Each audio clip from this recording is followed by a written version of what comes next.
It's a Everybody- good write-up. Good. Nice. Are you going to the wake? Pardon?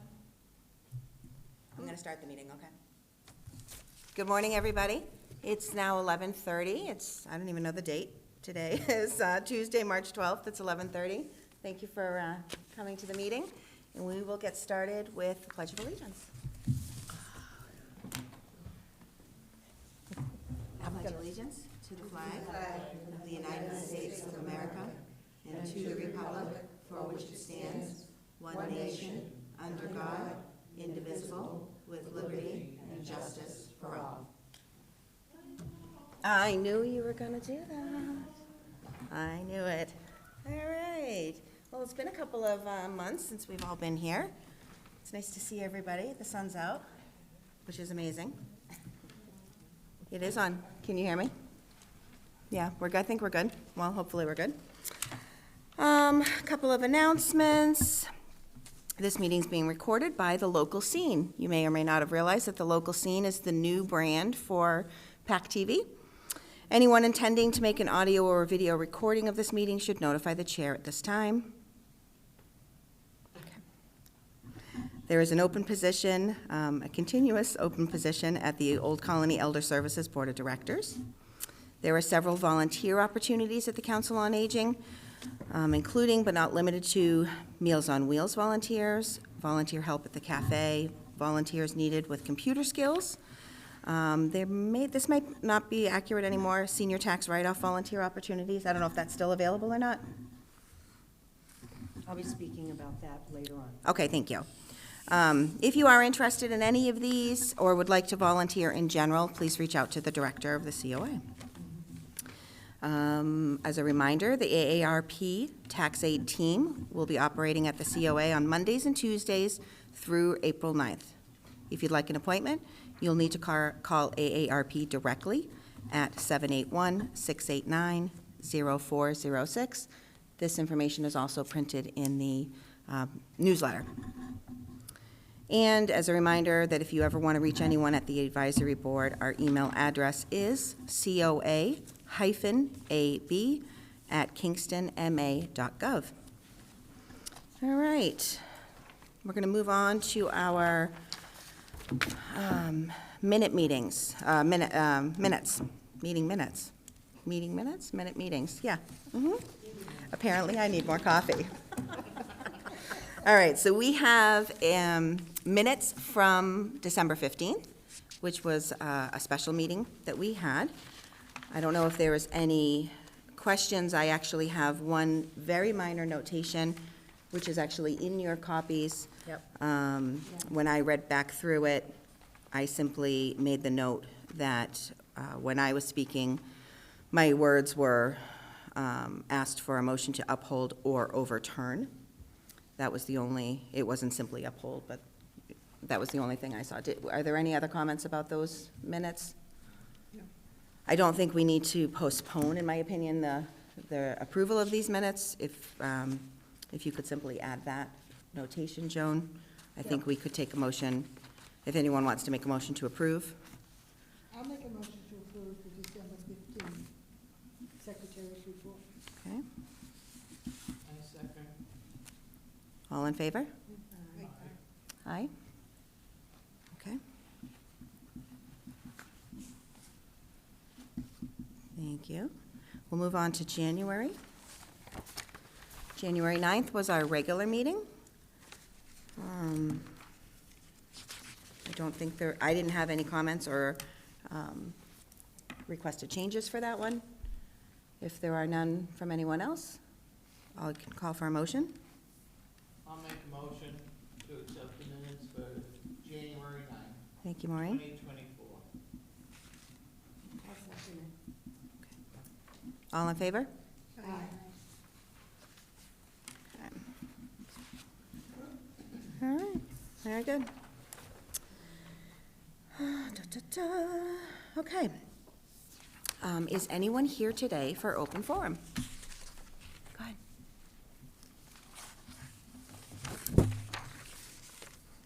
Elaine Bureau, 60 Cole Street, president of the Friends of the Okay. Elaine Fiore, 60 Cole Street, Friends of the Kingston Council on Aging. I just want to remind the board that the Friends are available and capable of funding any programs or events that, to be held at the center, and I just want to keep reminding people that, you know, that's part of our goal, is to fund and support the center, and just waiting for some feedback on what we can assist with. Thank you. That's great. Thank you very much. Thank you. All right, nobody else is here for open forum, so we'll go ahead and move on to new business. I'd like to officially welcome Lucy Coletta to the advisory board as an associate member.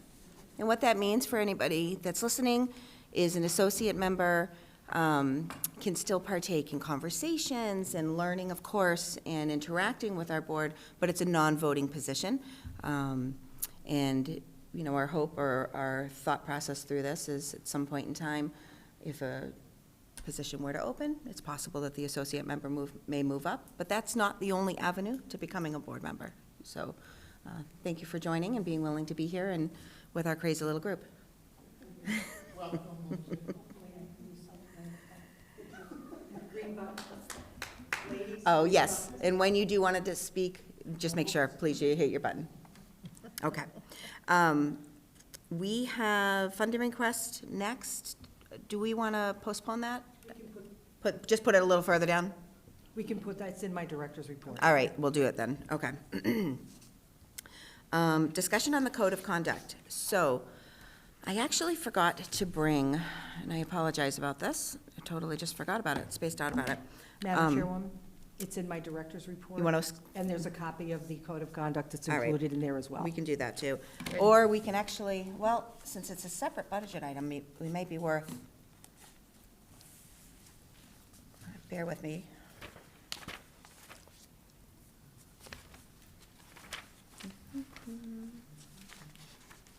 It's in the policies and procedure section, I'm assuming.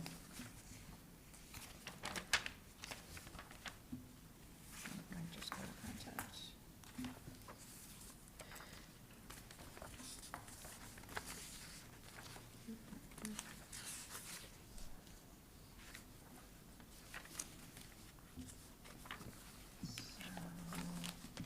I see the renters code of conduct, Mary Beth. I don't see it either. But I don't see a regular one, so that's okay, though. I think we could still have a conversation about it. Yes, I did send it out to everybody. last Yeah, month. I forgot to print it. Yeah. Okay, what I'll do is when I get back, let me make a note. No, I'm sorry, it is in here. It is? I didn't It's see the it. Kingston Senior Center Building, COA. I'm sorry, we're just not used to doing it this way. In here. Please bear with us. The Kingston Senior Center Building COA usage agreement is in your packet. Right, no, okay, so the code of conduct I was talking about Oh, was- I'm sorry. No, it's I- okay, it's okay. So I saw this one, this is the renters code of Got it. conduct. Right, Okay. and I'll let you lead that discussion. Thank you. Okay. The code of conduct, part of the discussion that I had wanted to just throw out there was, after the hearing back in January, back in December, there were some questions on whether or not we wanted to revisit the code of conduct and its steps or stages. You know, first offense, second offense, written warning, first offense, second offense. This would go smoother if I had it in front of me, and I'm sorry. No, it's not even yours. I should have brought it. But if memory serves me correct, the specific piece that the Board of Selectmen had, they didn't specifically ask us to revisit it, but it was one that they were commenting about a lot in the conversation, was the path to coming back should a suspension, you know, for an individual, the path for them to come back, should a suspension be made long-term or ultimately permanent? You know, is there ever a path to redemption? Thank you very much. Is there ever a path to redemption? There we go. Wait a minute, get another. Okay. I didn't realize. So it was big. that's the juxt of the question, and that's the juxt of the topic is, you know, after a permanent suspension is voted on, which is a valid step for us to do, do we want to consider adding something in there that says, you know, a year later, could there be a petition for a revisiting of the suspension? You know, do we want to add some language or consider that? And this isn't, you know, this is something for consideration and thought, and obviously open for discussion, if anyone has some discussion, you know. I think it'd be hard to review it. I think it would be hard to review it. First of all, you wouldn't be seeing the person. You wouldn't know if it was gonna be a repeat offender, you know what I'm saying? I think maybe what we should all do is read it over again and take a look at it and see if you feel there should be any, you know, anything done. I really haven't had a chance, you know, to look it over, but I kind of agree with the way it's written, and I think there was a lot of time put into it. I don't know if anyone else agrees or not. Any other comments? No? Madam Chairwoman, if I may, Please. just a comment. So when someone is suspended for the year, they have the ability to come back on their anniversary date, okay?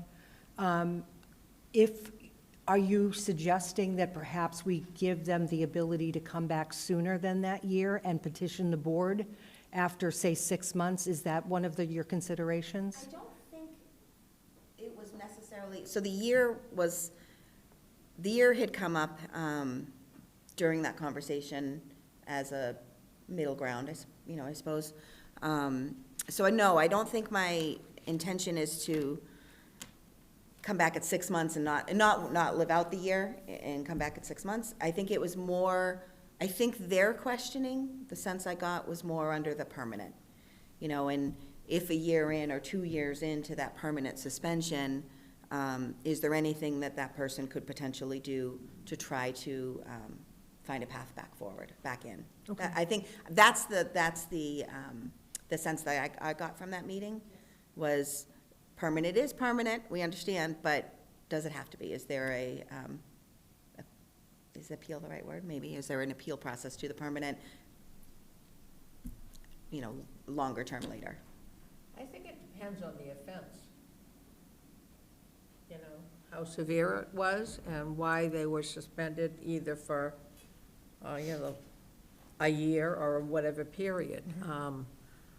I don't know about taking the time to review it. It might be, I would say, be up to the person who has been suspended to ask for a review, Oh, sure, no, you absolutely. know? Yeah.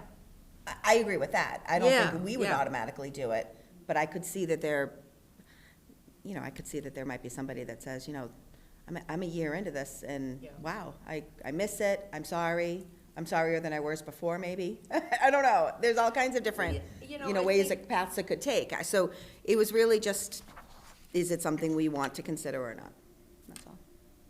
And I think if we were going to consider that, then it would be in that third offense language somewhere where we would say, I don't know exactly what it would look like. I think Yeah, that's why I figured that we'd at least have this conversation to see if it's something that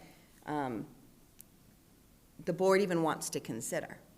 And if that's the case, then we can certainly bring it forward at another meeting, or maybe do a working group for some language or something like that. But I just wanted to see if there was even an appetite amongst our board as to whether you guys wanted to revisit this. I think one of the things that my takeaway on that meeting that night was about was that if that had been in place for the permanent suspension, I think they might have been inclined to uphold it. My sense was that because it wasn't there, they felt they had no option. And so if you add that language in, that you have the ability to let them come back after a period of a year to be heard again, but I think you would want to add some language in there that predicated upon the offense itself, that they be able to show by way of example how they have, right, and also give us the right to be able to, you know, if they go to Carver, or they go to Plymouth, we should have the ability to reach out to the director in that town to find out, has there been any incidents in the town with that person? I think that's reasonable, and it might have helped us that night to make it a permanent suspension, which honestly, I know the board felt disappointed that night because you had not spent a small amount of time considering that. And you wouldn't have done that other than the fact that it was warranted, given the 2 chances that had been given to that person to perform at a level showed that there was remorse after, being allowed back into the building. So I think it's food for consideration, and I will also make sure you have a copy of that code of conduct for the next meeting if you'd like to put it on the agenda for next month's meeting. Do you guys feel like that? I mean, is it something everybody would like to revisit? Yeah, Yes. I agree with Yes. that. Okay, Yeah, All right. absolutely. then we'll put that, We'll take another look at it. we'll take another look at it. Do we feel that, is there anyone that may be interested in trying to do a working group to try to work up some language in between now and our next meeting?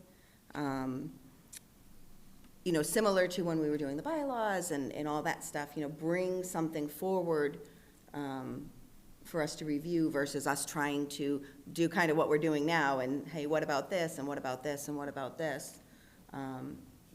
Personally, I feel like a working group might not be a bad idea to try to help, get some language before the rest of us. Is there anybody that would be willing to volunteer for a working group on that?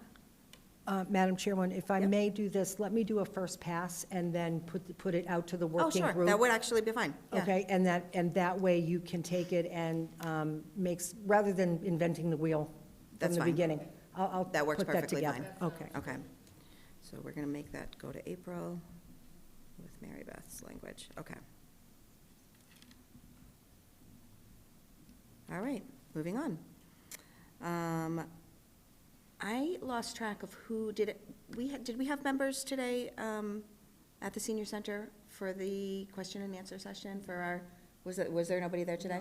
Okay. wasn't Have- planned. Okay, so we had already set it out, we'd already set it out so far. Yeah. So, our next point here is there benefit? Have we not seen benefit? Do we want to try to continue for a few more months? Basically revisiting, this was the topic that one of the other board members brought up to me, and, it's a valid question. I believe the attendance has been low to no as far as people coming to visit with us during that hour or half-hour session. And It was a low activity, low activity, exactly. maybe after tax. But potentially worthwhile, I suppose. I mean, I think the argument is still, at least in my favor, I think the argument is still there that it's nice to have an ability to be there for people to have questions, but I'd like to hear from other people on their thoughts here. When it's green, Maureen, is it not going green? Oh, can you hear me? Say something again. Testing, 1, 2, 3. No. No, there we are. All right, we got it. Gotcha. Go ahead, Maureen. What did you want to say? Okay. How about changing it to another day? Say like Thursday morning, Oh, sure.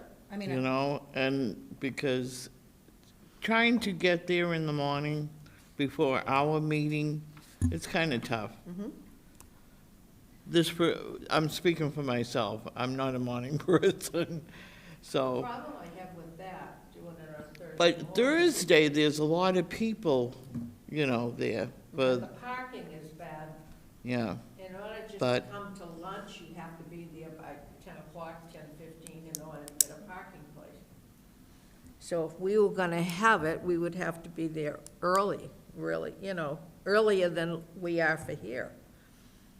I really would rather have it prior to this meeting, if we're gonna have it at all. I feel as though having that email is something that could trigger, a meeting. If someone has a problem, they can use our email address, and then we can get in touch with that person. I don't know how everybody else feels.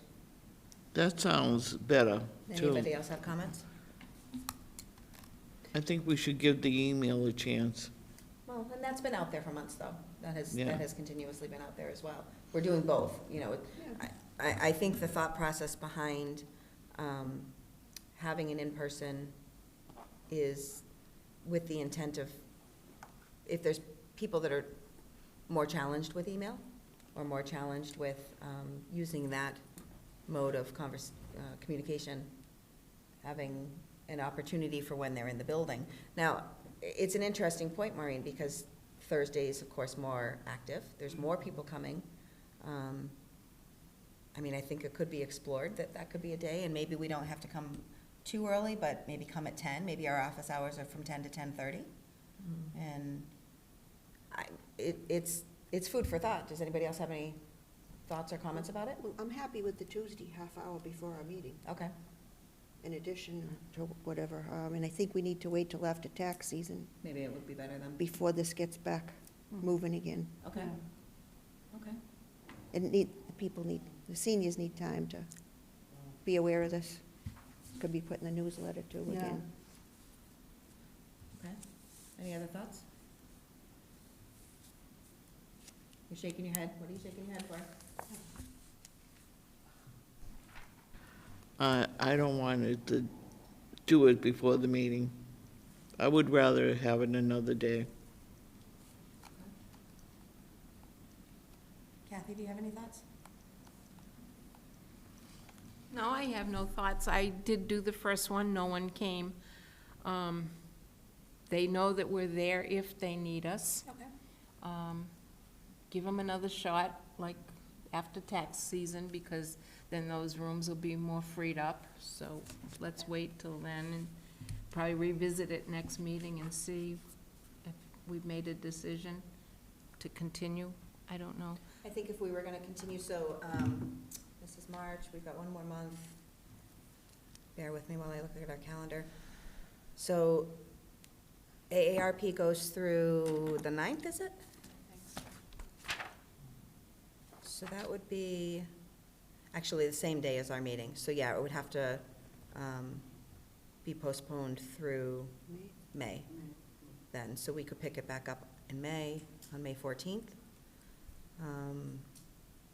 Since we're having this conversation, so it appears the sense, I don't know if we necessarily need to take a vote, but we certainly can, as far as keep the status quo of Tuesdays. Yeah, maybe we should just, like you say, like Kathy says, try it for a few more months and see what happens, you know, between winter problems and everything else. We haven't seen anybody, but let's review it again, say, all right, this is March, April, say, you know, talk about it maybe next month, and then if we have to make a change in the time, I just feel that it's just as easier for all people here. We have to be here for the meeting. Not everybody goes to the Thursday lunches all the time, you know, so. Well, then I guess, and that's fine, if everyone's, you know, happy with status quo, which is perfectly fine with me too. Does anybody want to volunteer for May? Has anybody not done it yet? Have we all had a round? Pardon? Have we all had a round with it so far? Ours Is there- was canceled. I have done the first one, and I was gonna do another one. I'll be glad to do another one. Do you want to do May? Yeah, I certainly that- will. I think I worked with you the first. Do you want to, Yeah. do? So we'll do, all right, so that'll just be, So who's doing April? we're going to skip April because April coincides with the last AARP meeting. Oh, or that's Or right. the last That's opportunity right. for day. Yeah, okay. So we'll skip April, but for May 14th, What about having our meeting a week later, and then we could have it at the, because I think there's 5 Tuesdays in April. 2, 3, 4, 5, you're right about that. What about having it the week after, and then we could have it at the senior center? You know? I guess we'd have to check with availability. Yeah, yeah. As far as the meeting room at the senior center on So the have it on 16th. the 9th, have it the next Tuesday, and then we could have it, because then there would be So the no purpose of more- the purpose There would of be no more changing it. taxes. So you're saying the purpose of changing the meeting would simply be to open up the half hour before? That's your point? What I'm saying is have our meeting there. On the Not 16th. on the 9th, on the 16th. But for the purpose of having that open session, having And that, have the having that open- open yeah. conversation, Yep, I mean. I mean, I'm a little confused. Yeah. Your April meeting is held here on April 9th. On the 9th, Yeah. right, And then the next meeting that you have coming up after that is on the 14th of May. right. So what do you? the suggestion that I made was to have our meeting a week later, have it the third Tuesday. There's actually 5 Tuesdays in April. Have it the, There's 4. there's 4? Four. Oh, I thought No, there there's was. 5. Okay, No, May There's 5. 1st is on a Wednesday, and your first Tuesday of the month is the 7th. So we meet on the 14th. April. I'm looking at May, We're talking we're about talking April. about April. okay? So you're suggesting? Yeah, so then we would have our No, meeting. you can't have it on the 16th because they have that room reserved for the overflow problem, can't get the tax returns filed, they need that 16th. Oh, okay. You have to understand, in Oh. Massachusetts, tax returns are not expected on the 15th as in other parts of the country. Yeah. Here in Massachusetts, because April 15th is Patriots' Day, Oh, they, okay. they give us an extra day here in Massachusetts. Okay. So you can't meet on the 16th. And I think that's fine, so the Yeah. whole point was, really, you just wanted to have that extra 30 minutes. Yeah. But, and since we can't do it on the 9th, and we can't do it on the 16th, we'll just start it back in May, Okay. if everyone's, Sounds good. okay. So, So our we're- November, We're oh my gosh, I skipping totally April. just skipped everything. No, our April meeting Yeah. is on the 9th, as typical. There just will not be the 30-minute The 30 session minute, okay. in advance of the April meeting Okay. for people to join us for So no- questions. no Now, that office. said, Yep. if people want to come for open forum, please come. Yeah. Come for open forum instead. Right. But if you want to have just kind of a Yeah. more casual conversation with us that, you don't want to do in front of everybody, that will either find one of us in the center on another day or another time, send us an email, or we'll see you in May. Okay.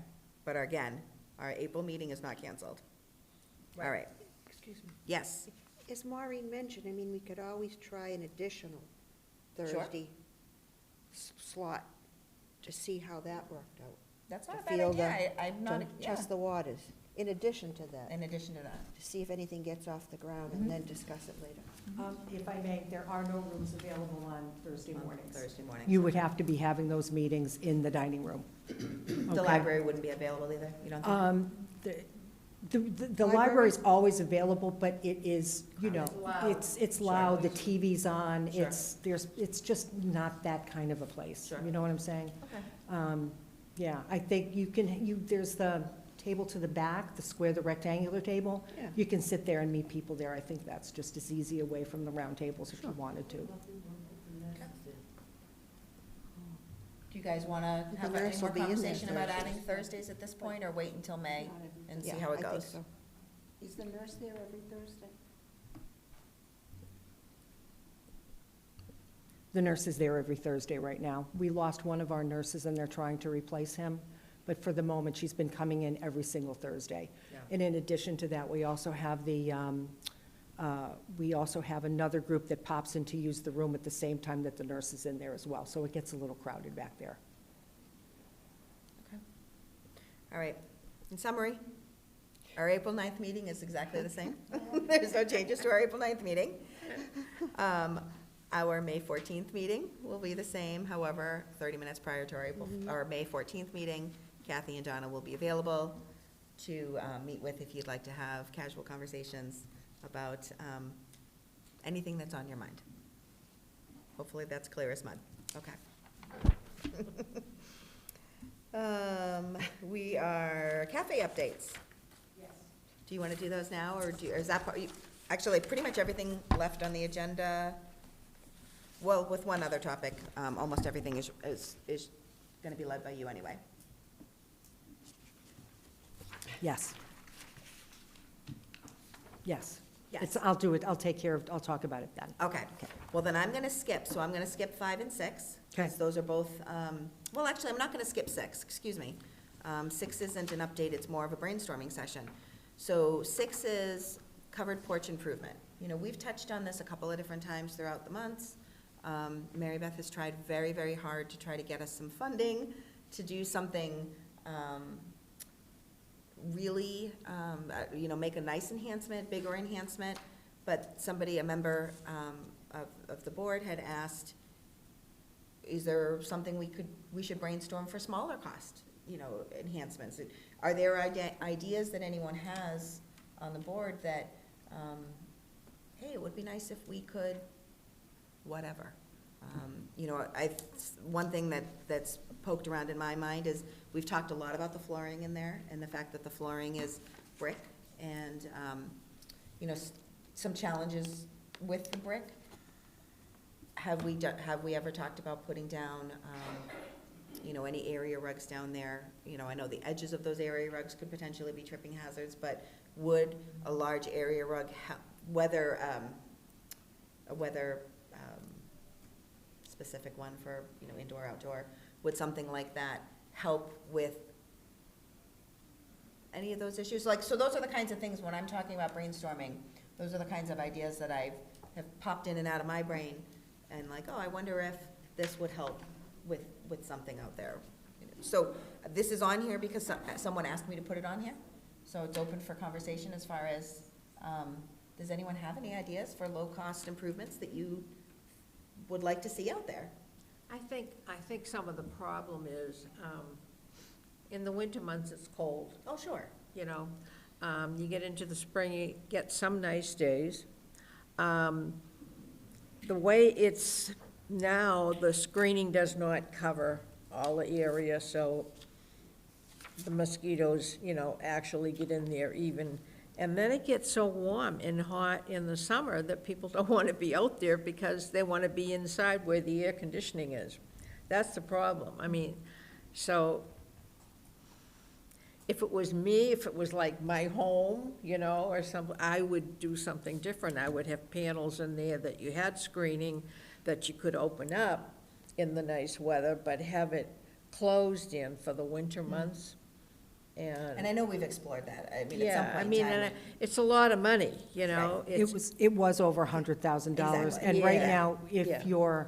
if you've been watching Board of Selectmen's meetings, listening, talking to your neighbors, we're in for some real severe belt tightening coming up. Yeah. Right.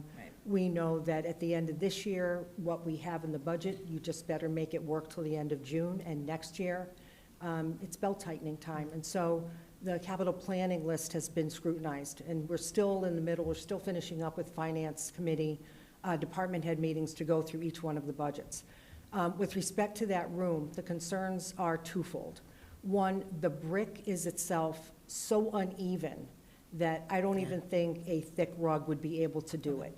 Then you wouldn't be able to exercise. That's the problem on top of it, is that you might be able to have a yoga or a slow-moving Tai Chi group, but any other group out there wouldn't be able to manage on the rug. They'd be tripping. And then the lolly columns, and that's the question. Are they lolly columns, 3 full-on lolly columns out there, or is 1 or 2 real ones, and then the one in the middle is just decorative? I spoke to Rob Cuoco, who's the facilities director, and he was going to get somebody out there to just kind of take a look at those columns and to try to determine if one could possibly be removed. The one in the middle in particular we were thinking of, because that would allow us to capture the most amount of space in the middle. Here's intrinsically, let me tell you what the real problem is here. That back before I had started in 2022, a great deal of money, a lot of money, was spent to put that system in place that you see out on that porch right now. We're talking nearly $60,000. And it doesn't do anything. It doesn't prevent the animals or leaves or weather or bugs or anything from coming in. right. It just merely is a Wind barrier. wind barrier Barely, is yeah. all, Yeah. really all it is when Yeah. you're sitting out there. It doesn't do anything.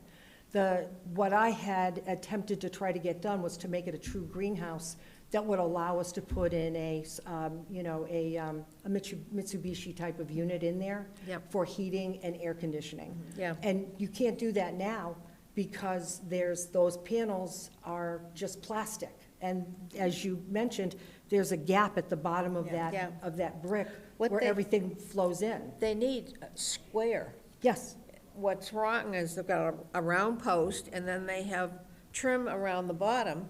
And when they made the screens, instead of either removing the trim or making the column square, they left an opening, which is crazy. and one of those columns has a downspout coming down. Yep. Into the ground, which is where the water coming off the roof is resurfaced and then going out and down. I know. So it's not without its issues.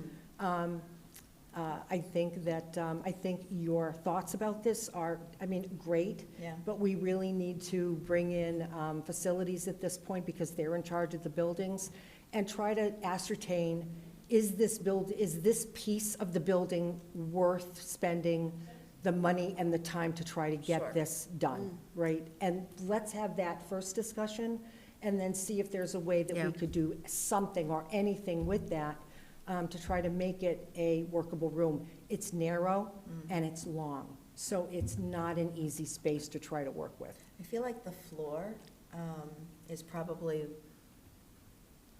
I mean, they're all big issues, right? But I feel like the floor is one of the biggest. It is. And, you know, if there could, if nothing else, if the floor could somehow be leveled out, something over the brick, is it possible to put some, you know, is there enough weight support there that they could just do a cement layer over the brick to smooth it out, to now make it a little bit more accessible? You know, that's still gonna cost money, but, you know, hopefully not anywhere near the numbers that we were talking as far as renovating the whole room.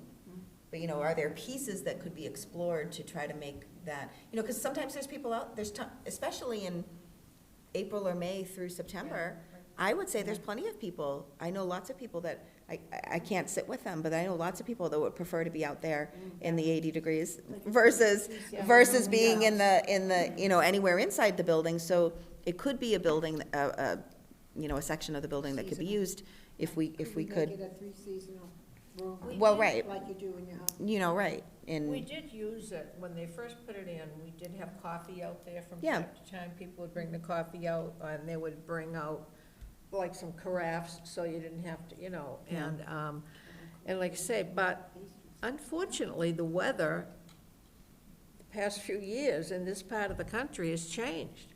And the springs are very cold, and then all of a sudden it gets hot. We haven't had really any good springs for a long time. And like I say, it was great when we used it. I know way back, Phil and I did those window boxes with the flowers, and it was beautiful, you know? But it was just a very short period.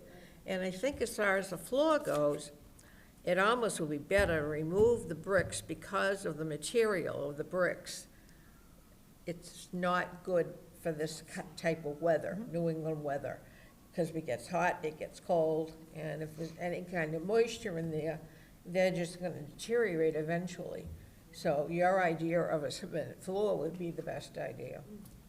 One of the other concerns that came up too is that when we did have somebody come out to take a look at the building and, you know, that room and see what it would cost, the second concern, and this is not small, is that if they had to do any extension, you know how you've got that walkway outside?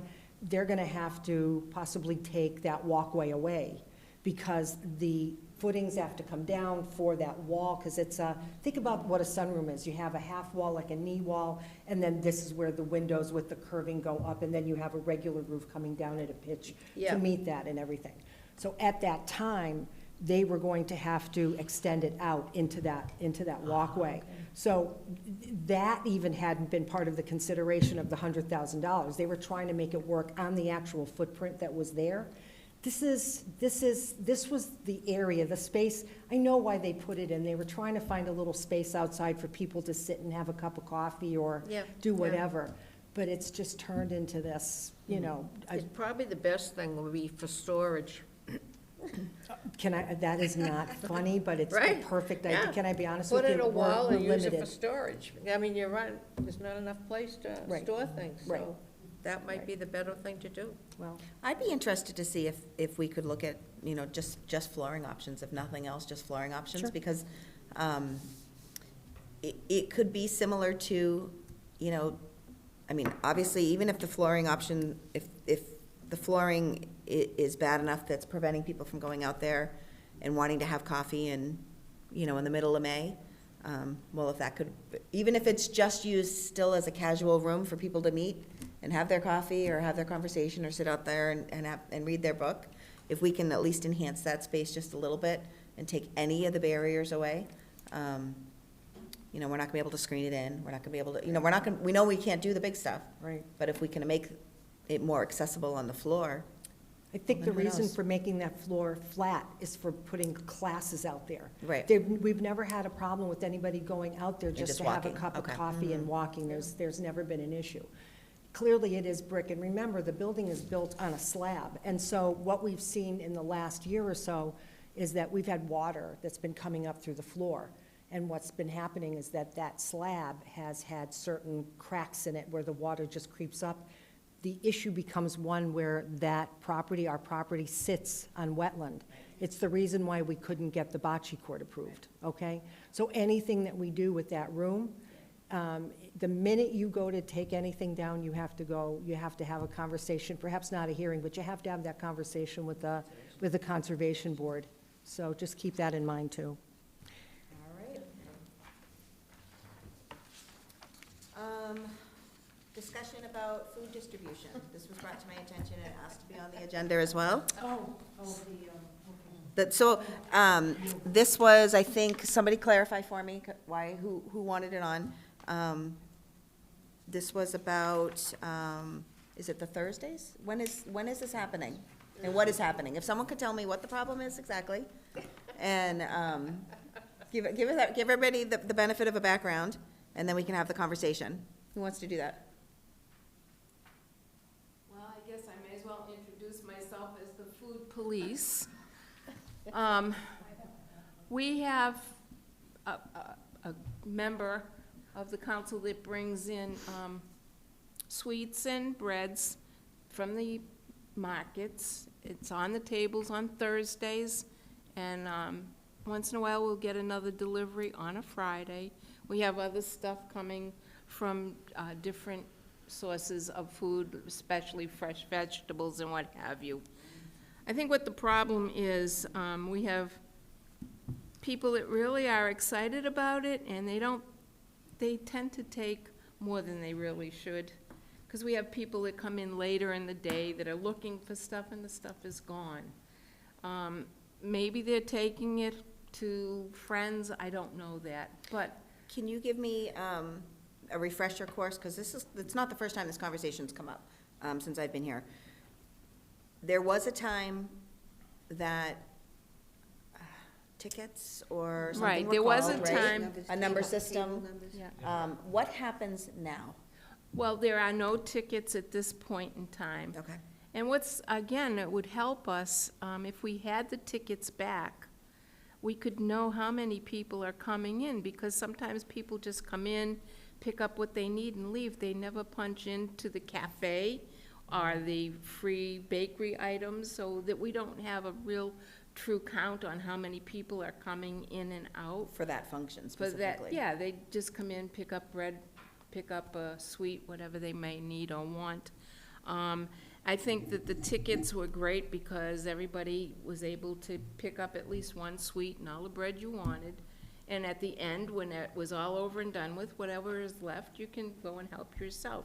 But it gave everybody a chance to get something. So when the tickets were implemented and they were called by table, everybody was able to just take one item? Is that how it was? One sweet and then the bread. There's always a lot of bread. Okay. On Thursdays, they had a lot of fresh vegetables, apples, lettuce, things like that. Sure.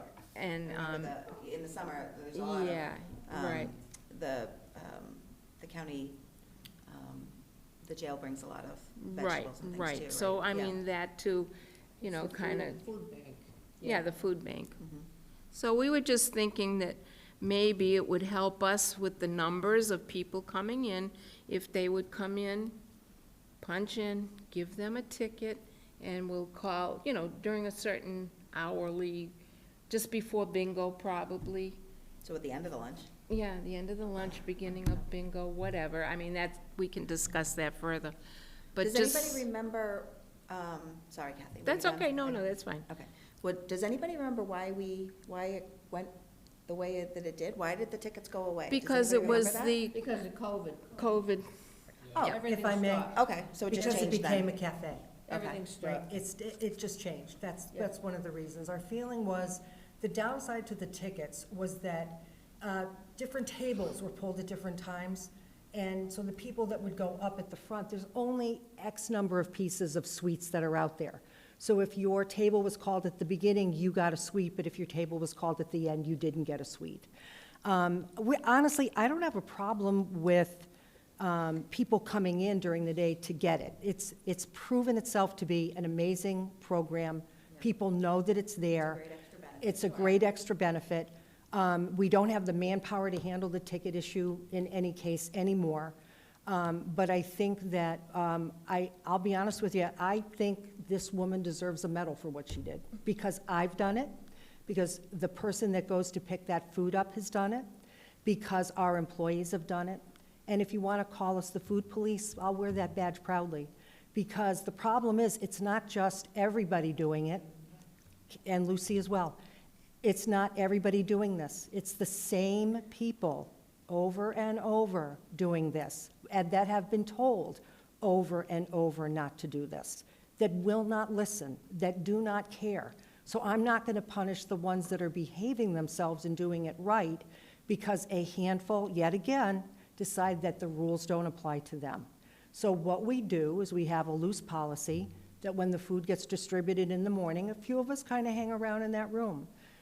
The gentleman that brings the food in sticks around, and he's not shy about saying, one sweet, one bread, and make sure you sign in. And I have literally chased one person that insists on coming in and taking whatever they want and not signing in. And I've kind of walked around and followed this person and said, you need to sign in. Would it help, would it help to simply have a sign at several, because it's a real long table, right? The signs have been there, and There are they're signs. large. There's already Yes, signs. they're All right. there. There's already signs. Okay. Yep, again, Sure. remember, this is not people that don't know. These are people that know and don't care. Okay. They're going to take what they want regardless, because they believe that it's their right, and so they come in. Now, on the flip side of this, what's really kind of cool is that at the end of the week, we have somebody that comes in and picks up whatever bread hasn't been taken. It goes to a food shelter, so the bread never gets wasted. We do clear up the bread during the week so that if it's going stale, it gets thrown away, okay? And any loose pieces that are out get thrown away as well. We generally, at the beginning of the week, have no sweets left over, but if we do at the end of the week, the people that are coming in on that Friday morning, we don't police it, because we want those You want sweets that gone stuff by gone anyway. noontime. Yeah, right. By noontime, when the gentleman's coming in to pick up the bread, so that nothing is left on that table over the weekend. Okay, same thing, so we're always, every single night, we go back, we check the table, we see what's there, we clear it up, we throw away if there's any of the vegetables or fruits, we clear up and throw that away as well. I really don't want to have it change.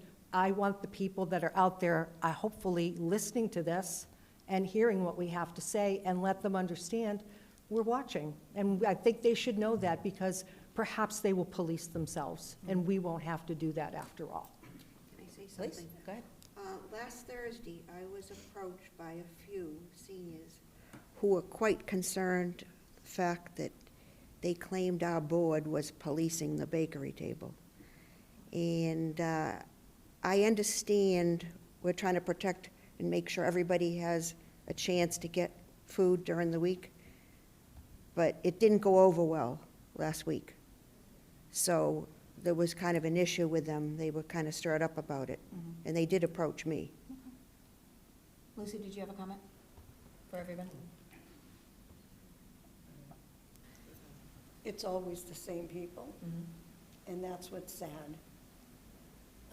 The ones that are complaining to her are the same people. We know exactly who they are, and they're the ones that take. We have people who come in on a Wednesday when we're putting food out for the Thursday morning that clear off that table on a Wednesday. I wish there was a way that we could stop that too. It's not just bread they're taking the sweets and everything. You're always gonna find somebody who's gonna go above and beyond. You know, yeah. And you're always gonna find people who are gonna complain about something. They're not happy unless they do. And the ones that are the complainers are the ones that are not listening. Well, and I guess part of this too that I don't care for is, you know, just because it happens to be members of our board that are there and during this time, you guys are volunteers in other capacities too. You know, so you're not there as a board member necessarily to say, you know, please only take one or stop, you know, put down some of the stuff you just grabbed.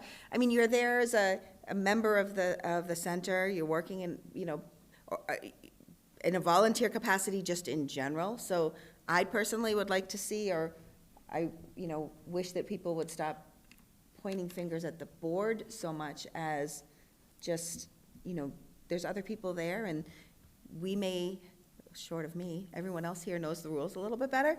You know, and you're just reminding people, you know, just pay attention to the sign. So, you know, I'm not looking to necessarily make any changes. I wanted to understand what was happening, and then, is there anybody else that had any comments or suggestions about this?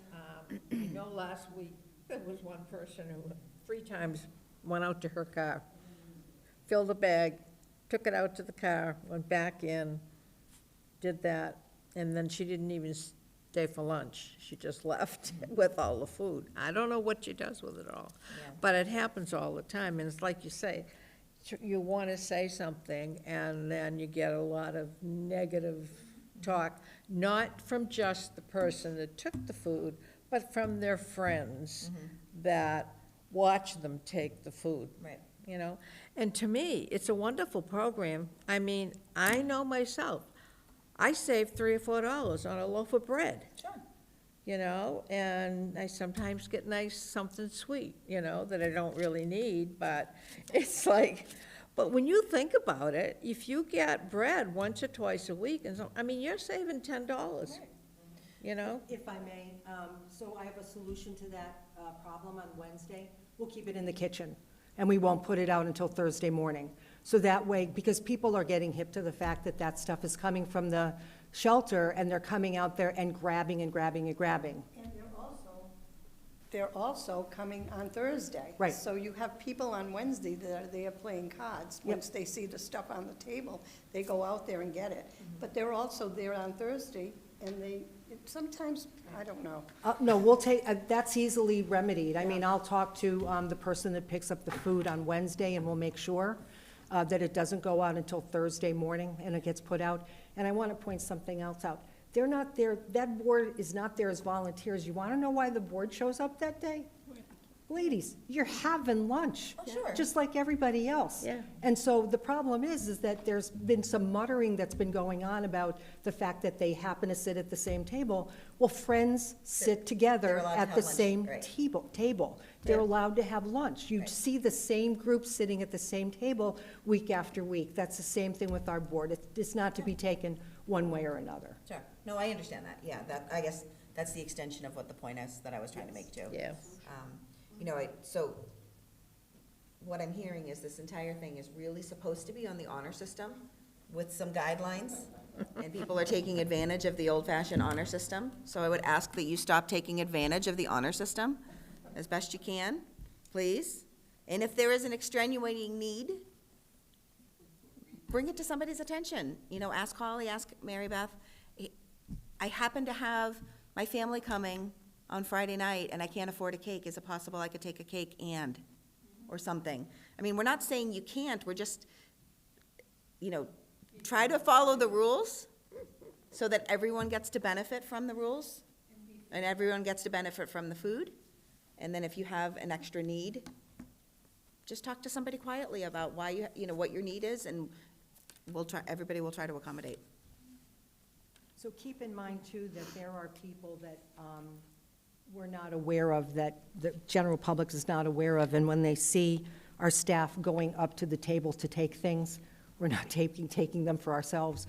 I literally sent home last week 5 grocery bags full of food to a gentleman that was released from the hospital that should never have been, that had, and when I say zero, he didn't even have a can opener. Yeah. So we've had to supply him with some things, and that's where I go to the table and I see, and I've heard the innuendos, The muttering. yes. So just keep in mind that we have the grab-and-go program, that's those bags, about 30 of those bags go out on Wednesday morning, but always, always, always, behind the scenes, we are working to make sure that no one slips through the crack, and we're finding them, and we're taking care of them, and making sure that they get what they need when they need it.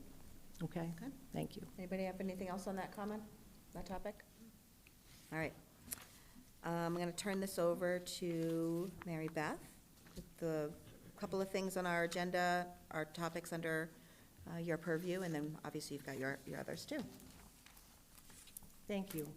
I was noticing on the update on the cafe that I forgot to delete the line, 97 of those meals in February were for people, then it was 84. So what happened was, I went through it and I typed in the 97 and I said, that doesn't sound right to me. So I went back and I recounted the number of reservations that we had for February, and it turns out it was the 84, not the 97, but I just forgot to delete that line. So the update for the cafe, 305 meals were purchased in January.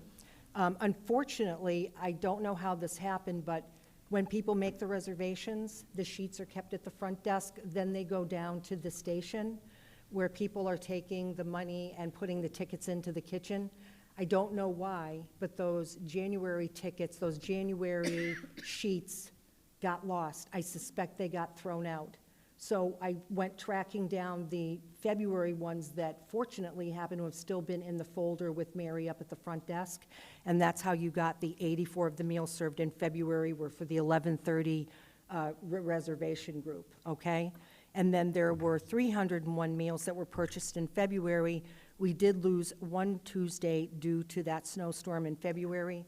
We generally have, if you look at our numbers, we're averaging about 25 people each, if you average 25 people each day, Tuesday, Wednesday, Thursday, roughly. That's your average, because the total, clearly we have more money, more people happening on Thursday, lesser on Tuesday and Thursday, but that's what it averages out to.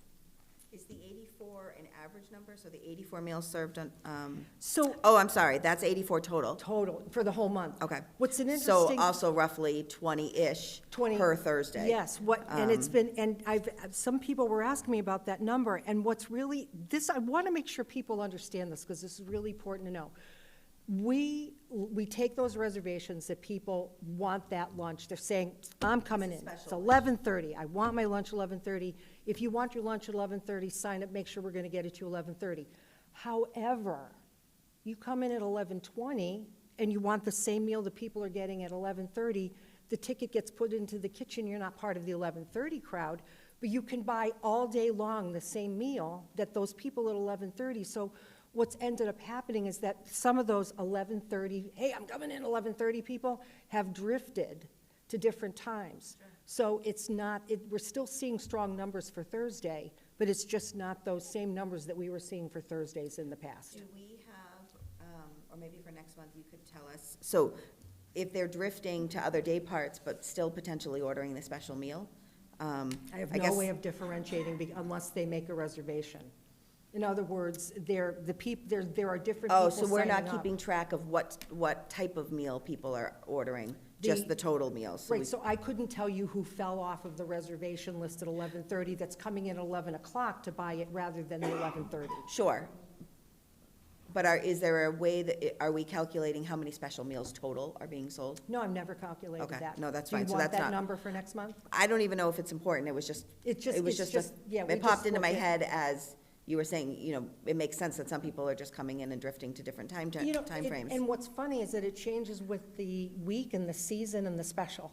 It's got a lot to do with. that makes We sense. have people that are coming in just to sit down. We had two couples today that come in every single Tuesday morning, and those two couples have breakfast together, and they enjoy the breakfast special. Whether it's the omelet or the pancakes or the waffles or whatever it is, or the breakfast sandwich, and that's a ritual with them. So it all depends on what it is. Okay, sorry. So, next item on there is the donation for a new TV and a sound bar.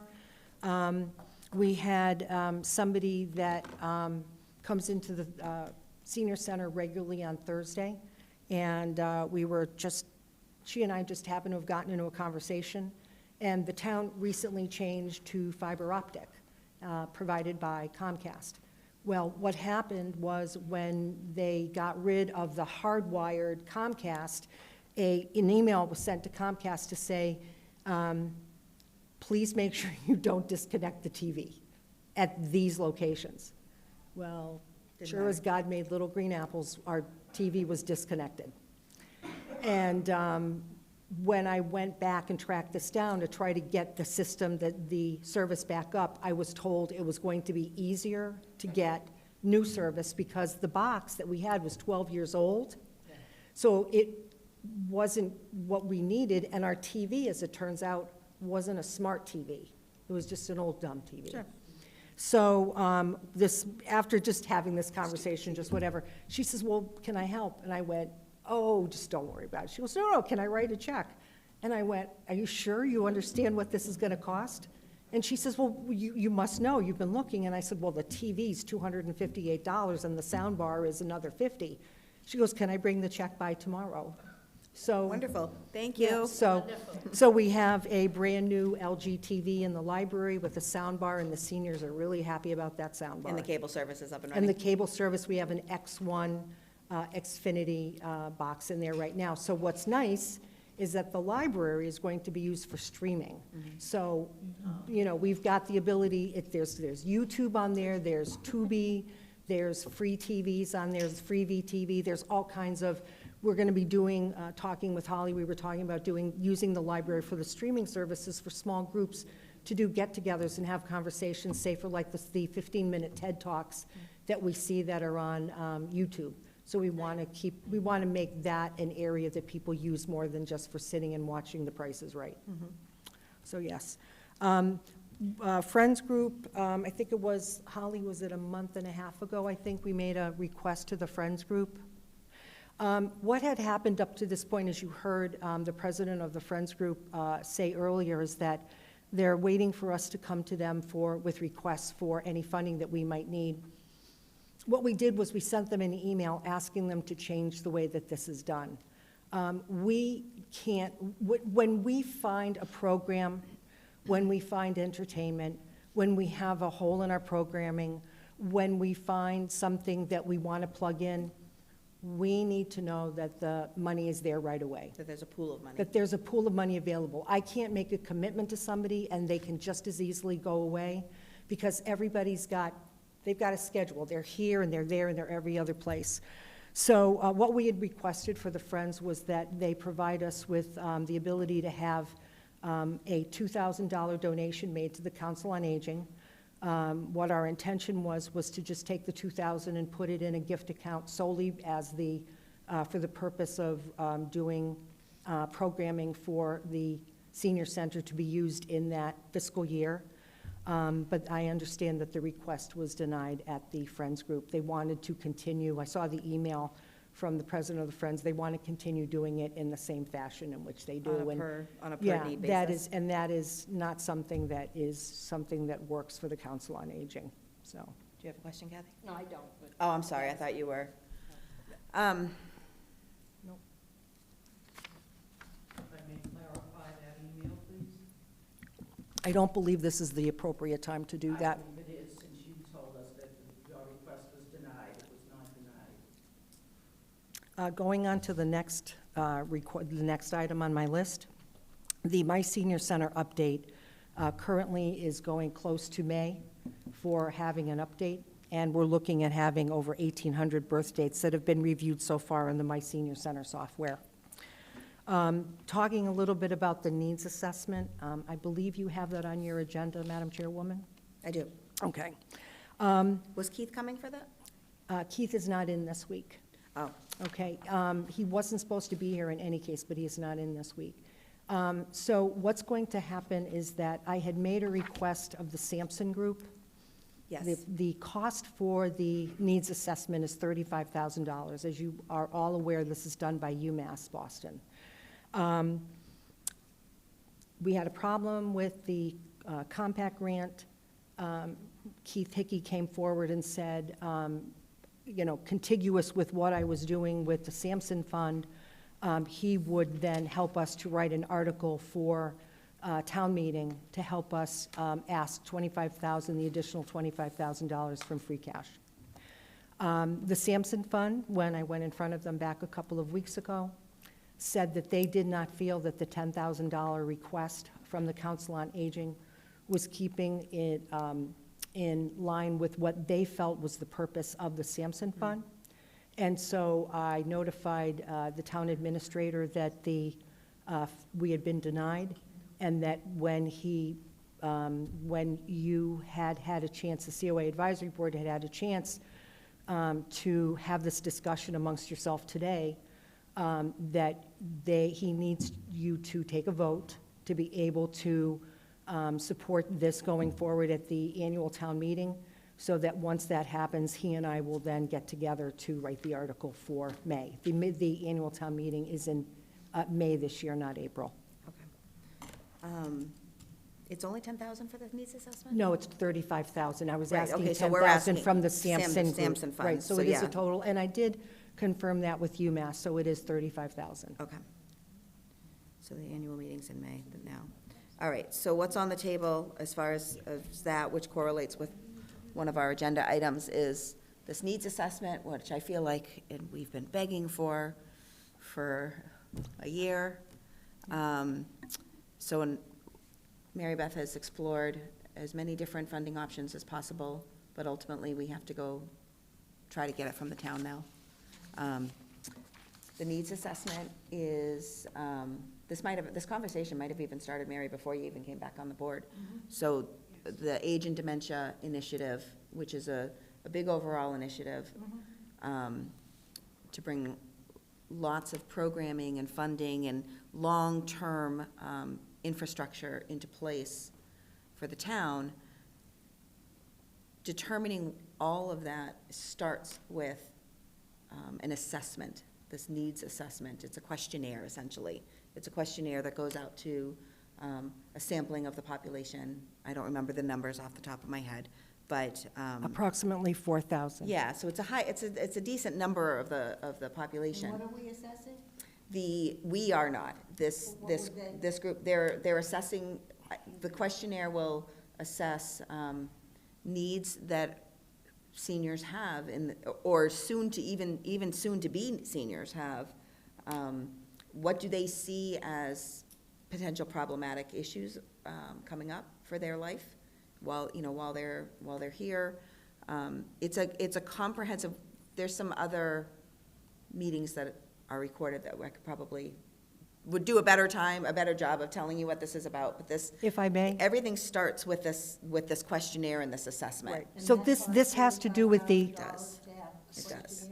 so this has to do, and I don't believe you were on the board at the I time, don't think so Mary. either. I think it started before Mary was back there. in October of 2022, this board voted to support creating an age and dementia-friendly community, making Kingston age and dementia-friendly. Pause for 1 second. Yes. And this is something that all the other towns around us are doing. Plymouth is doing it, Halifax is doing it, Duxbury, every town sees the benefit. This is a state program, this is a state-funded program. Okay, unpause. Thank you, thank you. And in the following month, in November, I made a presentation to the Board of Selectmen, who resoundingly supported this initiative for the town of Kingston. We talk about it being age and dementia-friendly, and so we think of it in terms of creating a community in 8 different areas for our seniors, but actually what we're doing is we're creating a community for everyone, the age and dementia-friendly. So the dementia-friendly sort of goes along on the side with the age, but it talks about and creates this community, making it for transportation purposes, housing purposes, socialization, employment, volunteerism, recreation, these 8 different what they call domains of domesticity for this age initiative. And so this is something that started many years ago through the World Health Organization across the globe into AARP.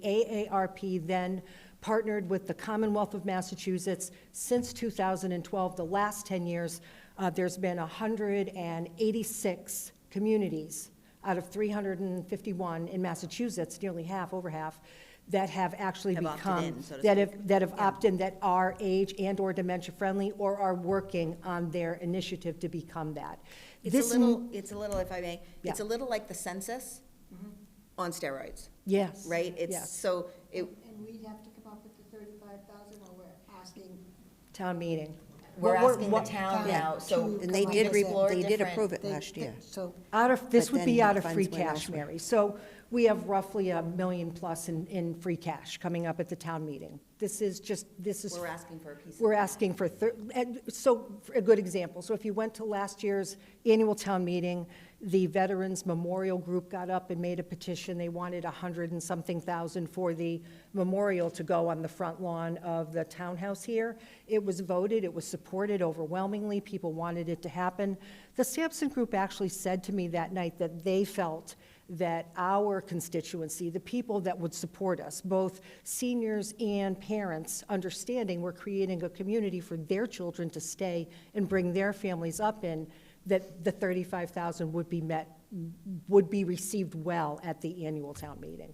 So that's why, and Keith is very honestly happy to help us out to write that warrant article and get it into the warrant, which closes shortly. Go ahead, Donna. And this is a great benefit for the town.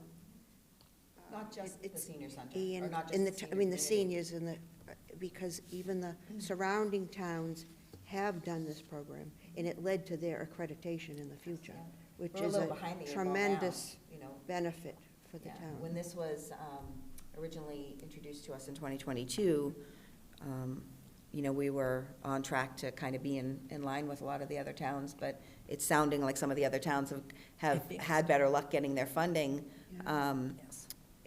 in advance of us, so we're, you know, and it's not just exclusively for the senior community. I think that's a really important piece to remember, is this initiative overall is kind of learning about the needs of our, of Kingston residents at different stages, and determining and analyzing as they age into the senior population, what will their needs be. So it really is a very comprehensive study. There's a lot of good information. The woman that I can picture her, but I can't actually think of her name, that gave us the presentation. Caitlin. Caitlin, thank you. I've heard her present several times about the issue. So, anyway, so that's what's bringing this back around, as far as, you know, we're not debating the purpose of the assessment, so to speak. We're now, as a board, trying to make a decision on whether or not we would like to offer our support or offer our request to the town administrator to please present this. Exactly, to please present this to the town overall at town meeting, so we can request a piece of that Fifth, I funding. think. Hold on. Yep.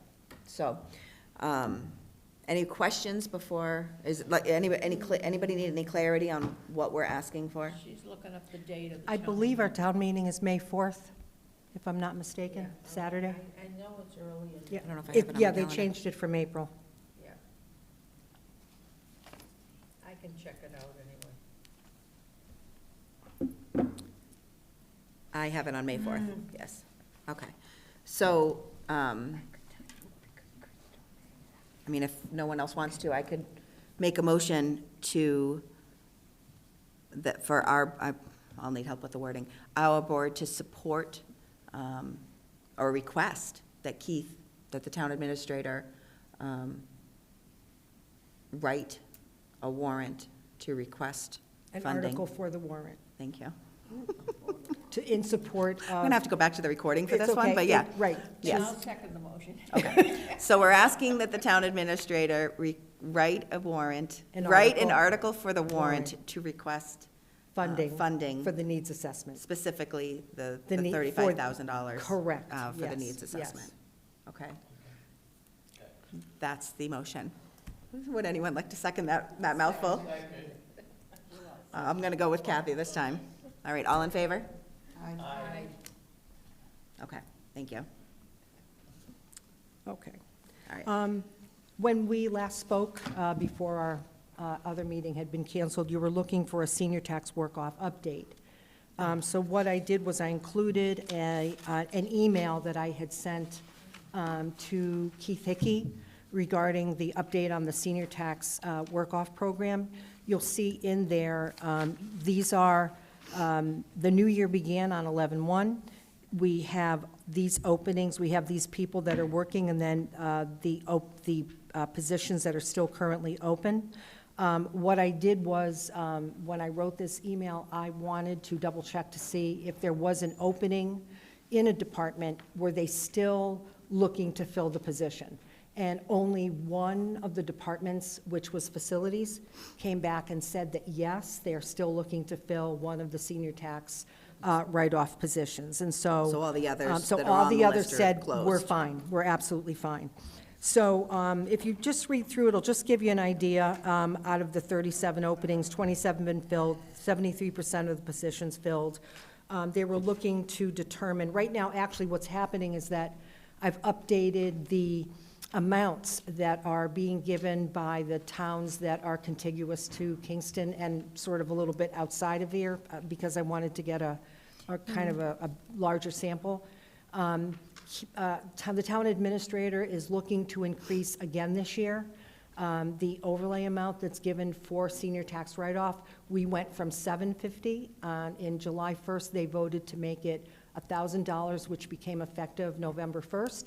We are looking at town meeting to increase that to $1,250. And Again, that's per person that that's per volunteers? person, right? And it is our intent to take it $250 every single year until we get up to the maximum allowed by law. Okay? I mean, it's significant. Considering the Significant amount of write-off. taxes that seniors pay in this community, yes, it can be. So, so we are working on that. And the second page is essentially giving you the breakdown that I sent to Mr. Hickey regarding the amount that's paid in different towns. Okay? Did you have something you wanted to add? Oh, okay, sorry, I wasn't sure if you were clearing your throat or what was. No, it's all good. Any Okay. questions on that at all? No? Okay. We do, by the way, we always do, and you said this earlier, we always still need people for Meals on Wheels. The senior tax write-off, we do need somebody for facilities, and they're looking to have somebody do maintenance on the planters around the town, that kind of thing. And then we are always looking for volunteers, as Holly will tell you, at the senior center to do any number of items at the senior center. So that's always the case. As far as a question of clarification, okay, so it started, but it's year-round. If someone were to come in Oh, and yeah. it's not tax season, they can still start working towards Right, their but- hours. It could be so- August, if somebody says, I want to water the plants in July and August, that's still a valid, they're just, yeah. Yes. You can do it anytime So and still it work gets- towards this. It gets voted at town meeting, and it becomes effective July 1st because that's the new fiscal year, but it doesn't take effect until the beginning of the new senior tax work-off year, which is always November 1st. So we collect all the sheets up until October 31st and then send them in to, actually, they go to payroll, believe it or not. Okay, Okay? great. All right, this next one we are really excited about. About a year ago, a woman had come into me and had a brilliant idea where she wanted to start a 501c3 charitable organization that would provide low-cost or no-cost dental work for people at various facilities. And so I had explained to her that I had someone up on the North Shore that came in and did dental cleanings. If you were on Mass Health, it was free. And if you came in and you just wanted a cleaning, it was $60. Well, she came back to me a year later and said, I'm ready. So we are starting a low-cost/free dental clinic, which is coming on May 24th. It's just a beginning. We can only do 6 people because it's an hour for each person. And again, let me reiterate, if you're on Mass Health, this is a free dental cleaning. And she also, I've included the visiting dental hygiene. This is her website, so you can get a little bit of idea of who this person is and what she's going to be doing. But if you want to take advantage of it and you want a cleaning, it's only $50, which is unheard of right now. So having been someone that has had a number of waterless cleanings done, I can attest to the fact that they're no different than having a regular cleaning done. And these will It's be just as done, effective. they'll be in a room in the, Yeah, we have Venetian blinds that are going up in that room, the little, honeycomb stuff. Going to be private, they're going to be tucked away, so no one's going to be able to stand there and at the window watch someone's get their teeth cleaned. what's the best way for people, they're calling Calling in. to make their Calling in and make, appointments? yes, because they have to fill out some paperwork prior to along with the appointment. And did you say, how frequently would this be? Holly, I think she's going to do it every 2 months or 3 months on the dental clinic, How frequently is she coming in? quarterly.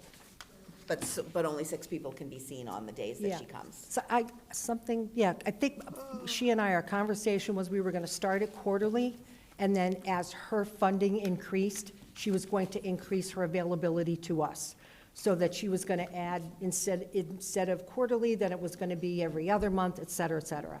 So I love this idea. I love the Hopefully, idea of being able to do funding will this. increase, because I could see Yes. the need being bigger Yes. than 6 per Dental quarter. health is your health. So keep that in mind. Lock boxes. I'll try to keep this brief. Everybody knows, I live at Town and Country. I went to their annual meeting, and one really sweet gentleman got up and started talking about this fabulous lockbox program that the town of Kingston has.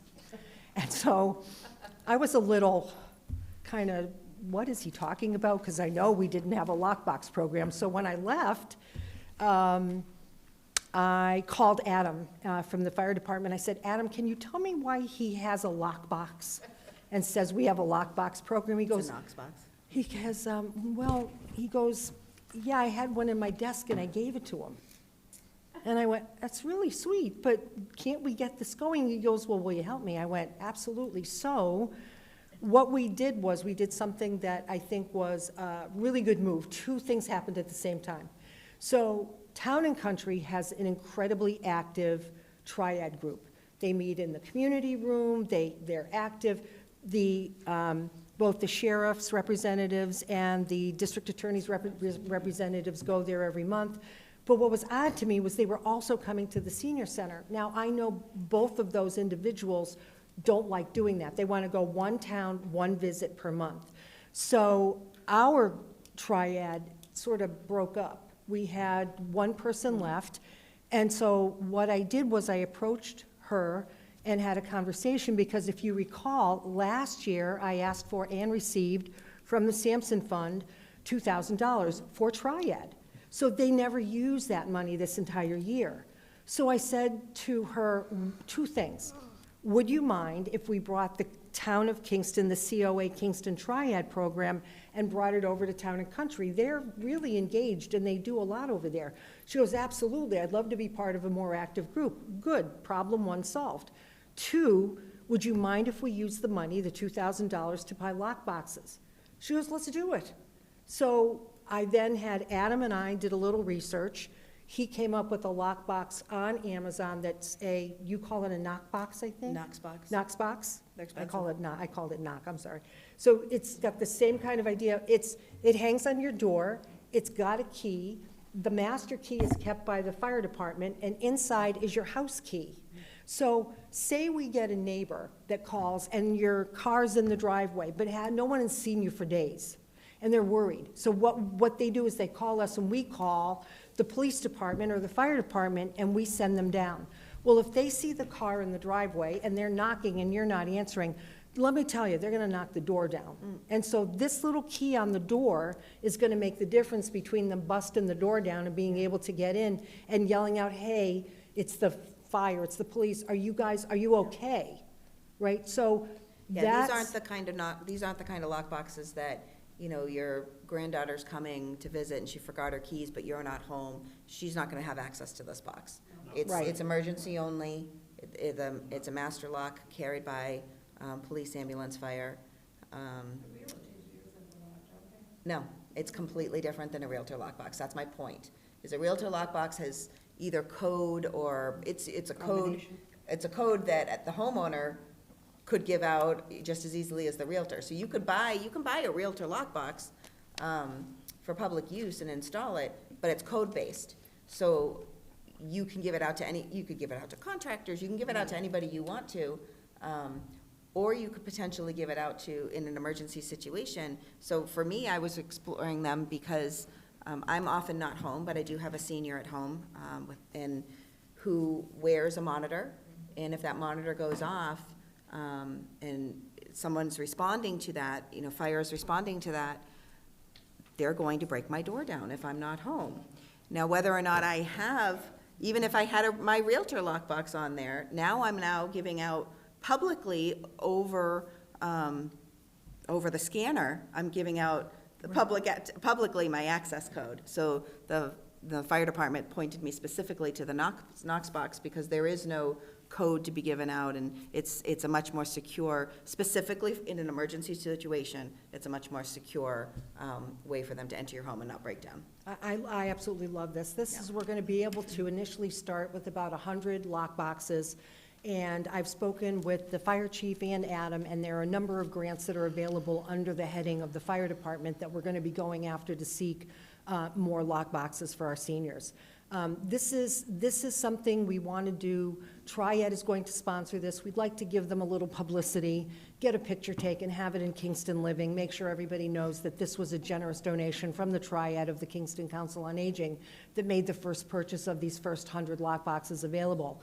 And then I'll write a couple of grants and see how much extra money we can get in to be able to fund this, and we're just going to roll from there.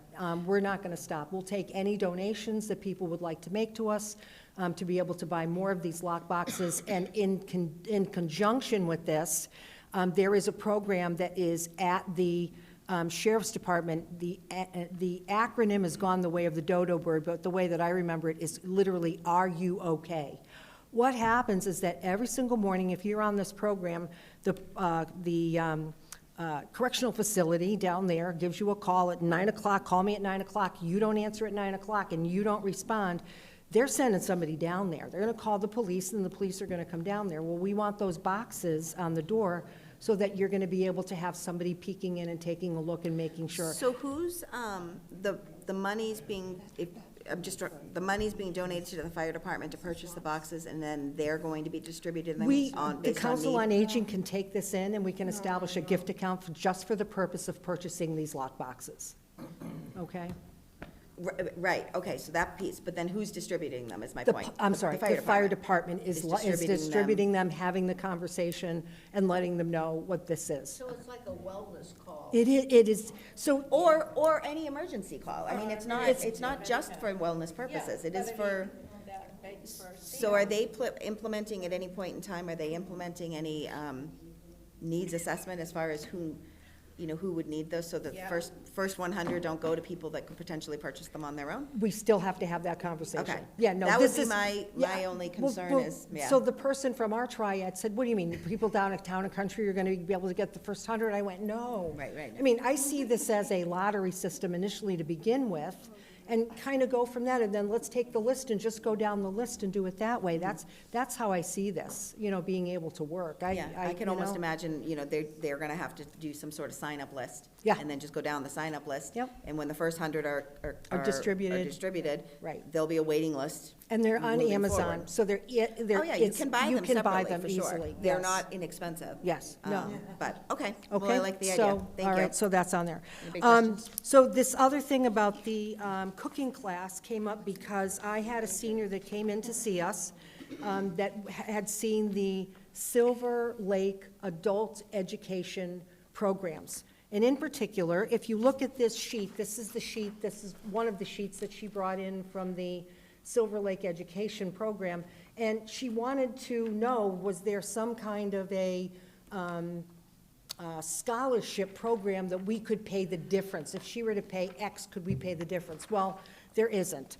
And just to give you an idea, there's, this is not me passing judgment or anything like that, but it's out of reach for a lot of people. So, for example, the Knife Skills 101, this is, learning how to use knives in the kitchen, doing your chopping and your mincing and dicing and slicing and julienne and all that other good stuff. 2 sessions with the adult education is $100, and so on down the line. So, well, let me be honest, we have a gentleman in our kitchen that is a chef, that owns his own restaurant, and so I had Mary take this lady's contact information and say, tell her I'm going to get back in touch with her, and in 30 minutes, we had this put together. So he's going to teach, Phil's going to teach in April, on April 23rd and the 30th, knife skills. And we're going to teach that for $10 a class. Essentially, what I'm trying to do is cover the cost of the class for that day. Same thing, the next one is the restaurant, June, skip to June. Meal planning and prep, you have to take the knife skills. It's really helpful to take that because this is not for the people that are inexperienced. So that's the same thing, $10. This is 3 sessions, $10 each class. And then we're going to jump to August when we're doing restaurant-style dishes, and that's 3 sessions again. And then the single one, we got rid of the charcuterie board making. We thought that was a little out there. So what we're doing is we're just doing kitchen basics. How to store food, buying groceries on a budget, keeping meals interesting, using leftovers. That's 1 class, that's $10. Okay. So we want to show that there are ways that we can do things that are going to provide the same kind of a service to our seniors for, at prices that they can So afford. the April classes are set, and it looks like the rest of them, the months are set, but the dates will be forthcoming. To be determined, Yep, correct, okay. yes, okay. You have, the next thing coming up is the Low Vision Support Group. They're coming in on the 19th of March. This is the Older Independent Blind Program at the Massachusetts Commission for the Blind. One of the things that I had wanted to bring here was having a low vision support group.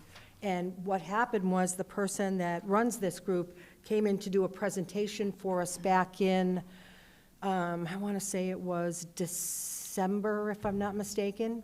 And when we went in to go talk to her after the presentation, we started asking about, do you do this at other senior centers? Because the people that were there were not necessarily from Kingston.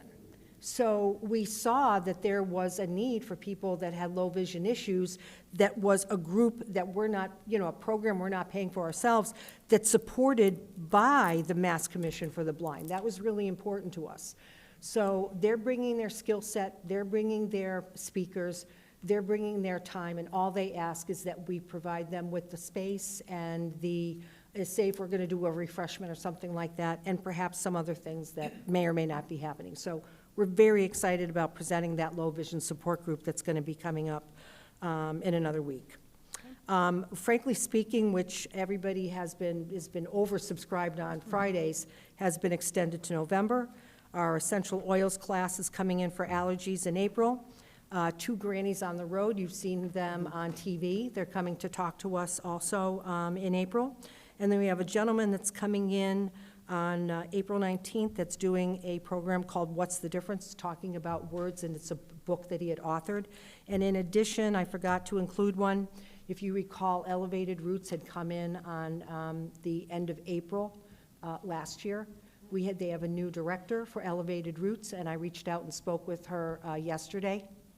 And we're going to be able to get her group to come in. And they're doing another pizza party again for us on April 19th.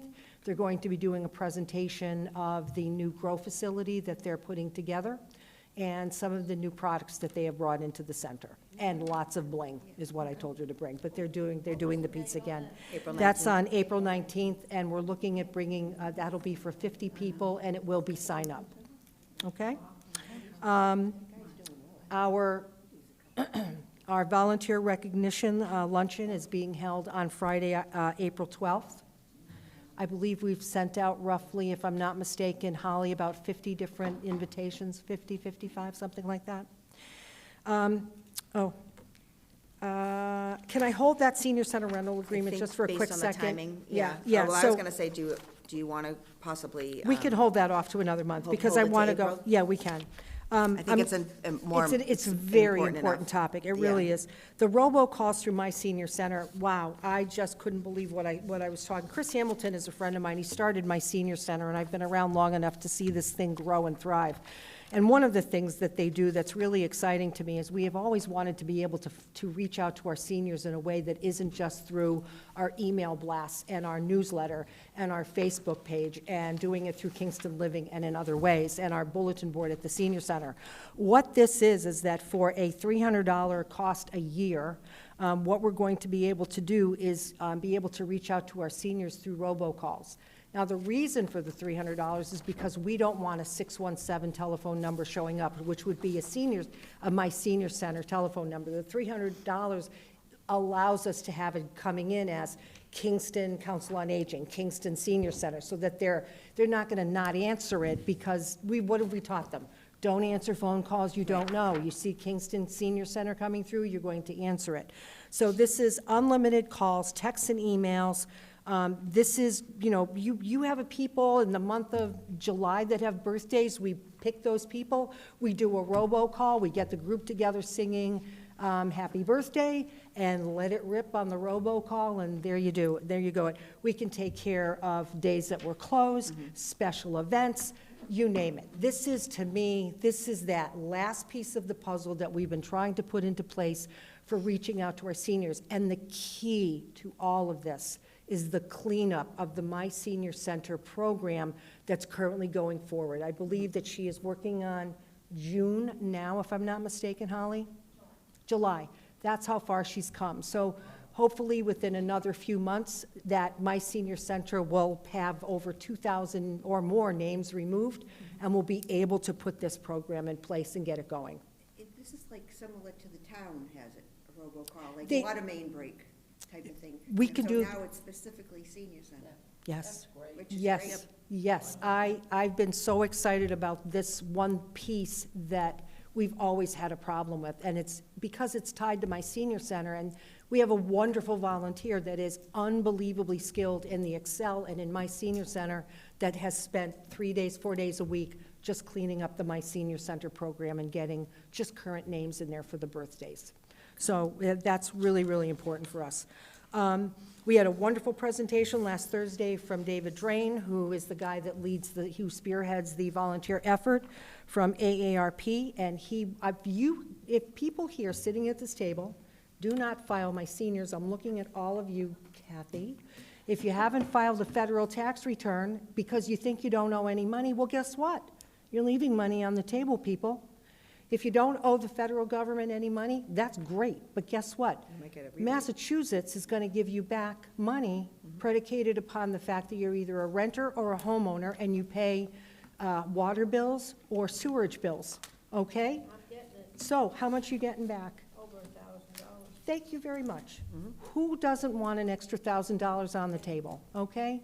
So Dave Drain came in and he let everybody know. He let everybody know what this is about, and I keep tooting this horn because don't do this to yourself. This is something that can benefit all of us. And it used to cost me almost $200 to have it done. Right. And if you're not paying federal taxes, you can go online. I told Kathy I'd help her, because you can file your federal tax returns for zero online. Yeah. Okay, so, and it's $20 to file your Massachusetts. So if you have a problem, we have no appointments left with AARP, I'm sorry. But if you need help, come and see me, come and see Holly, we will get you guys set up. And FYI, the laptop in the library is currently active, has the internet, you can go in and surf the web if you want, and the exercise bicycle is tucked under the bike so you can get a workout at the same time. Okay? All right, St. Patrick's Day luncheons? is this Friday, and we have 50 to 55 people that have made reservations for it. All right. Very good. Thank you. All right, in the interest of time, I'm going to very quickly, I have a very loose chairman's report, believe it or not. Hooray, I know you guys are all very excited. It's actually it happens to be about scammers. This is not a throwback to prior directors, but this one caught my eye specifically. It's in your packet. It was, I first saw it on the CBS Evening News. That's what brought my attention to it. It was a very different type of scam that was happening that I had not heard of before.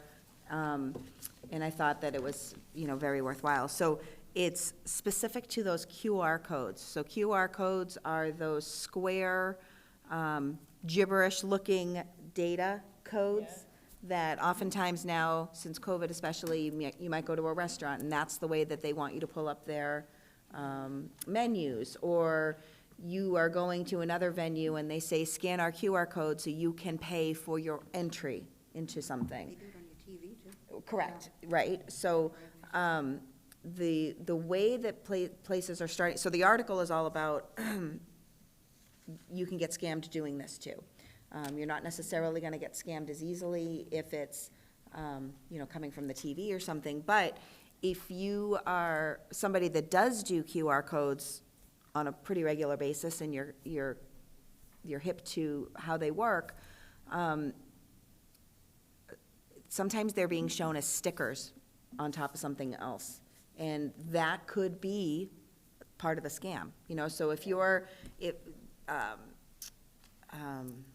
parking meters, that's part of the article. There's some places now that are offering you the ability to scan a QR code to pay for your parking. However, they can't monitor every single one of these parking meters, and some scammers are putting stickers on top of the previously existing QR codes, and they're directing you to a completely different place that when it opens up, it's going to look and feel and act like it's the parking code, a parking meter, but you're actually sending your money to a scammer. So this article is more about an awareness. There's information there. When I Googled it to get this article, there was a ton of information online about it. So if QR codes are something that you use or starting to just use, I think it's very important to become aware of the fact that I think in some respects, this is one of the easier ways to get scammed, especially because we don't use them all that often. So when we see one, we're like, okay, I'm gonna do what it says, but it's very easy to not realize that there's a scam code that's been placed on top of the legitimate code, and you're just sending $10 to park, $15 for this, whatever it is, small amounts, and it's never getting where it's supposed to be going.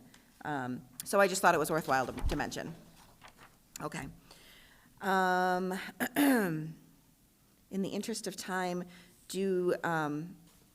Mary, I happen to notice you're here. Are you here do you want to do any sort of Friends update under our old business? Okay, thank you. I just wanted to figured I'd ask.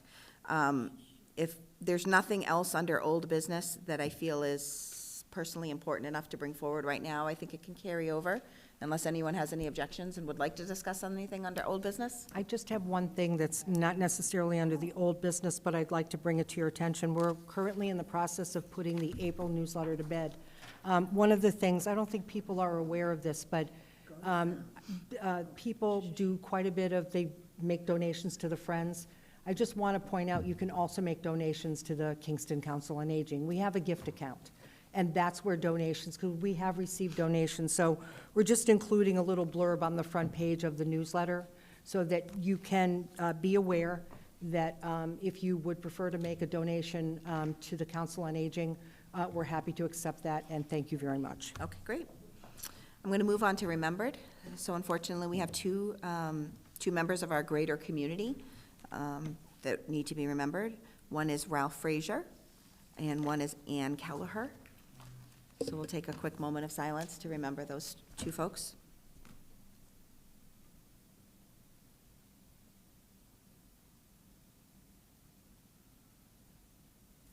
Okay, thank you. Our next meeting will be April 9th at 11:30. We will still be in the townhouse here, that one last week, that one last month, but we will not have office hours that day, for clarification purposes. So, unless anyone has any last-minute things that they would like to discuss, I'm going to adjourn. All right. We are adjourning at 1:14. Thank you, everybody.